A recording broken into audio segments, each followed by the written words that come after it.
UP academy for civil services में मैं आप सभी का स्वागत करता हूं। मध्यकालीन भारत की आज ये 10वीं क्लास है और इसके बाद सिर्फ 8 से 9 क्लास और बचेंगी और 3 टॉपिक, विजयनगर एम्पायर, सल्तनत काल, दिल्ली सल्तनत और मुगल सल्तनत, सिर्फ 3 टॉपिक बचे हैं और उनको मैं जितनी तेज़ी से ख़त्म कर पाऊंगा 3 से 4 दिन या मैक्सिमम 5 दिन में कंप्लीट कर दूंगा। ठीक है, इससे बाहर आपको बहुत ज़्यादा दिमाग लगाने की ज़रूरत नहीं होती क्योंकि अधिकतर क्वेश्चन आएंगे इसी टाइप के और ऐसे ही आएंगे। तो चलिए शुरुआत करते हैं बिना समय बर्बाद किए हुए। देखिए, ये है राजपूतों क्लैन की। राजपूतों का क्लैन हुआ करता था। तो राजपूतों में 36 राजपूत किंगडम बहुत फेमस थे, लेकिन हम पढ़ रहे हैं उनमें से 10 क्योंकि वही 10 के बारे में हमें अच्छे से पता है। ठीक है, और वही 10 एग्ज़ाम में आते हैं, इसलिए हम उन्हीं को पढ़ रहे हैं सबसे ज़रूरी। ठीक है, मेन बात यहाँ पे है। तो सबसे पहले मैं बता दूँ, आपके पास 2 तरीके हैं, या तो आप सीधे सीधे रट डालिए या आप एक खूब बढ़िया दोहा मैंने बना रखा है। वो दोहा चूँकि एक दूसरे से जुड़ा हुआ है तो आपको कहीं भी याद होने में वो समस्या ही नहीं होगी। 2 बार पढ़ेंगे दिमाग में कहीं कहीं बैठ जाएगा। फिर भी समझ में आए तो दोहा, ना समझ में आए तो ये दोनों शॉर्ट ट्रिक और ये दोनों हैं। तो चलिए, राष्ट्रकूटों की, राष्ट्रकूट भी क्या थे? राजपूत थे। इनकी राजधानी थी मानखेत और इनका क्या है था? फाउंडर दंतीदुर्ग। यही आता है, या तो उनकी राजधानी आती है या उनके फाउंडर आते हैं एग्जाम में, यूपी पीसीएस के एग्जाम में आमतौर पे, इसलिए वही मैंने वीडियो बना दिया। तो राष्ट्रकूटों की राजधानी थी मानखेत और उनके फाउंडर थे दंतीदुर्ग। चौहान दिल्ली और अजमेर पे शासन करते थे, जिनकी राजधानी थी दिल्ली और उनके फाउंडर थे वसुदेव। प्रतिहारों की राजधानी थी कन्नौज और नागभट्ट प्रथम ने उनका फाउंडेशन किया था। परमार मालवा के थे और उनकी राजधानी थी उज्जैन और उपेंद्र कृष्ण राज ने फाउंडेशन किया था। चालुक्य सोलंकी, याद रखिएगा, इंपॉर्टेंट है, गुजरात के थे चालुक्य सोलंकी। इन लोगों का फाउंडेशन जो है मुला राजा वन ने किया था। चंदेल डायनेस्टी, चंदेल महोबा के थे और इनकी फाउंडेशन नानुक ने किया था। और कालचूरी चेंदी के थे और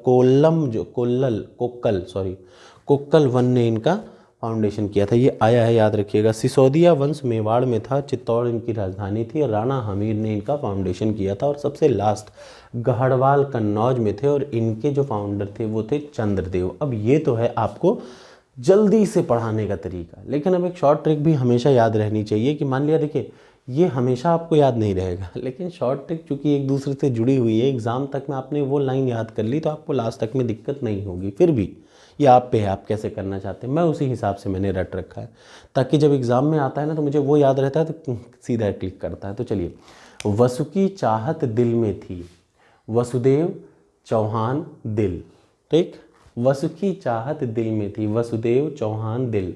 वसु की चाहत दिल में थी पर नाग कान पर बैठा था, नागभट्ट कान पर प्रतिहार। ठीक, वसु की चाहत दिल में थी पर नाग कान पर बैठा था, परम उजड उपेंद्र कृष्ण। परम कहाँ गया? परमार, उजड उज्जैन, उपेंद्र कृष्ण वही है, उसी को मैंने एक खूब बढ़िया दोहे में कन्वर्ट कर रखा है। तो आपको कुछ अलग से नहीं करना, सब कुछ उतना ही है। पर मुल्ला साला चालू था, पर मुल्ला साला सोलंकी, चालुक्य वंश या सोलंकी वंश दोनों का जो वो था, वो गढ़ था काठियावाड़। और वहाँ का फाउंडर कौन था? इन दोनों का फाउंडर कौन था? मुला राजा। ठीक है। राष्ट्रखेत में दंती, राष्ट्रखेत मतलब राष्ट्रकूट के मान्य खेत में दंती दुर्ग। ठीक है, क्लियर दिख रहा है ना, कहीं से कुछ फंसेगा नहीं, ऐसा कि नहीं उसमें आपको दिमाग लगाना कुछ नहीं। और मानक महाचंदेला था, नानक महोबा में चंदेल। ठीक है, नानक महोबा में चंदेल। कोका कालचूरी त्रिपुरारी, कोक्कल ने चेंदी के कालचूरी में, याद रखिएगा, कोक्कल ने चेंदी के कालचूरी में। ठीक, चंदगढ़ा कनखजुरा था, चंदगढ़ा चंद्रदेव, गढ़वाल कनखजुरा कन्नौज। ठीक है, और लास्ट हमारे चित्त में सिसक, और ये सारे हमारे चित्त में सिसक कर रहते थे, हमारे चित्त में सिसक कर रहते थे। आपको याद हो पाए तो आप वो याद कर लीजिए, ना याद हो पाए तो ऐसे ही पढ़ डालिए, ये आप पे है। आएगा एग्जाम में क्या, या तो उनके फाउंडर आएंगे या उनकी राजधानी आएगी, इस बात को याद रखिएगा। तो ये है, कैसा लगा ये वीडियो ज़रूर बताइएगा, अच्छा लगा बुरा लगा जैसा भी लगा बताइएगा। ठीक है, अगली वीडियो में हम लोग पढ़ेंगे अब नेक्स्ट चैप्टर के बारे में। Thank you so much.